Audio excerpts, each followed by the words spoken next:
नमस्कार दोस्तों, मैं आपका दोस्त ललित सुत्रिया। दोस्तों, किडनी और उसका कार्य समझने के बाद हम जो पहले पार्ट्स में किडनी का कार्य समझा और किडनी समझा, उसके बाद किडनी खराब होने का कारण अब देखते हैं।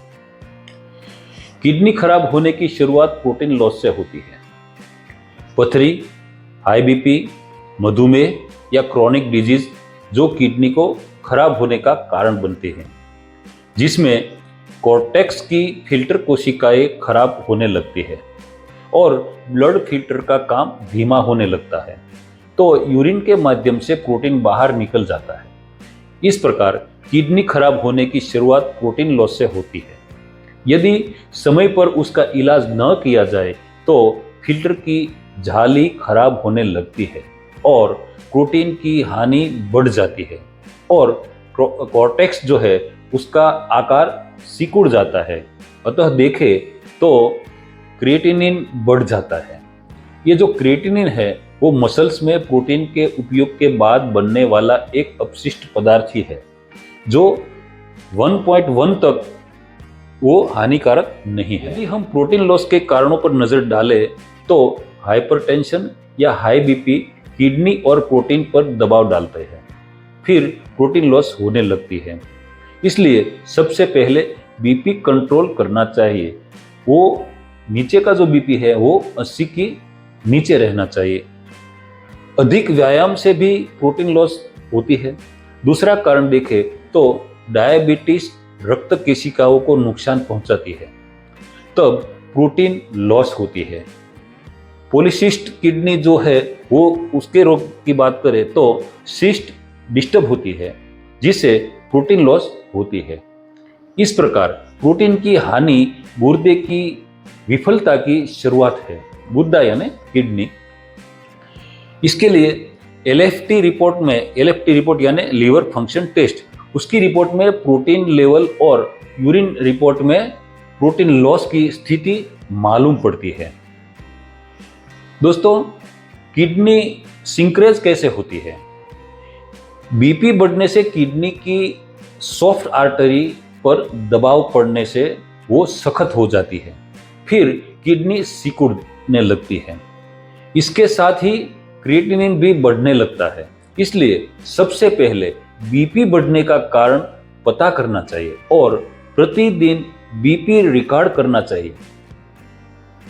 ये जो बीपी है उसका ऊपर का जो है लेवल 120 और नीचे का 80 जो एक साइंटिफिकली तय किया है वो सामान्य गिना जाता है।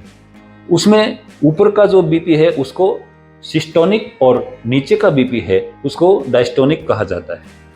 नीचे का बीपी किडनी के लिए हानिकारक होता है। जैसे ही रक्तचाप बढ़ता रहता है, क्रिएटिनिन बढ़ता रहेगा और किडनी सिकुड़ने लगती है। किडनी रोगी का नीचे का बीपी 80 के नीचे 75 से ऊपर यानी 75-80 की बीच में रहना चाहिए। अगर हम बीपी बढ़ने के कारणों पर नजर डालें तो अब देखें तो एक पहला है तनाव, दूसरा आप देखें तो कार्डियक और तीसरा है किडनी के हॉर्मोन्स। ये मुख्य है। रक्तचाप की आवश्यकता के अनुसार संदेशावाहक के रूप में किडनी एक प्रकार का हॉर्मोन्स छोड़ती है। इस हॉर्मोन्स के जरिए किडनी मस्तिष्क को बीपी बढ़ाने या घटाने और हृदय की पंपिंग को आवश्यकता अनुसार नियंत्रित करने का संदेश वो भेजती है। अब अगर दिमाग ट्रेस में है तो मैसेज फॉलो नहीं होता, जिससे बीपी नियंत्रित नहीं रहता। इस स्थिति से बचने के लिए अनुलोम विलोम और ब्रीथिंग जैसे व्यायाम करना चाहिए। साथ ही मस्तिष्क और हृदय नियंत्रण पर ध्यान देने के लिए आहार और जीवन शैली में बदलाव करना चाहिए। ज्यादातर देखें तो किडनी पीड़ित खाना पीना छोड़ देते हैं, जो ठीक नहीं है।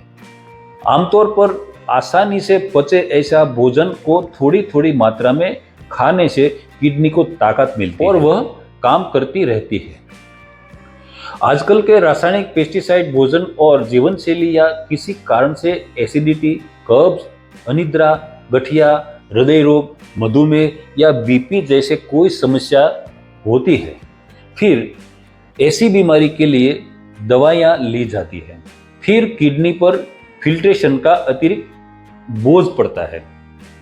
कभी कभार देखें तो किडनी को आराम देने के लिए स्किन मदद में आती है, जो तीसरी किडनी के रूप में वो जो पसीना हमारे से निकलता है वो पसीना छोड़कर फिल्टर का काम वो शुरू करती है। अतः देखें तो धीरे धीरे त्वचा पर बोझ बढ़ने लगता है और ये समय के चलते बढ़ता रहता है। फिर जो स्किन है वो खराब होने लगती है, धीरे धीरे अपशिष्ट बाहर निकलना बंद होने लगता है। तो यह अपशिष्ट विषैले पानी के रूप में रक्त में जमा होने लगता है। इससे सभी ऑर्गन्स पर दबाव बढ़ने लगता है और गुब्बारे की तरह जमा होने वाले इस कचरे को शरीर से बाहर निकालने के लिए मशीन की मदद लेनी पड़ती है। इसे हम मेडिकल डायलिसिस कहते हैं। दोस्तों, खराब किडनी को कैसे रिवर्स यानी ठीक करें?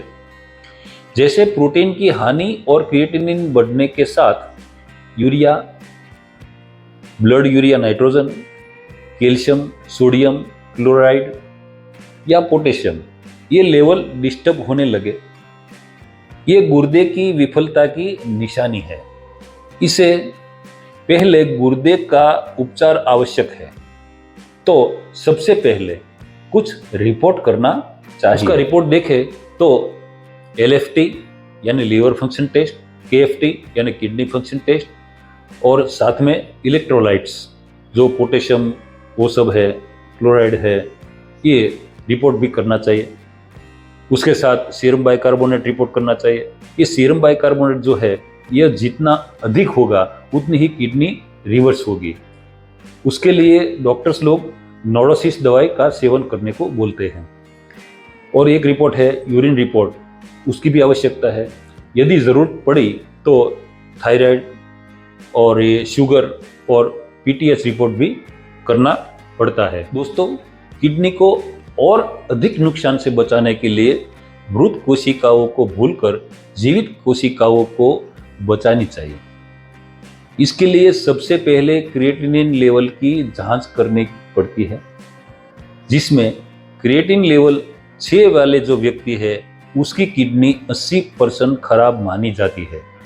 उसका मतलब ये है कि किडनी की 40% कोशिकाएं मर चुकी है, वो भूल जाओ, और शेष 40% भी मरने वाली है। उसका मतलब ये हुआ। अब क्या करें? मृत कोशिकाओं को भूल जाओ आप, जो जीवित कोशिका है उस पर ध्यान दो। जीवित कोशिकाओं को बचाना किडनी रिवर्स कहा जाता है।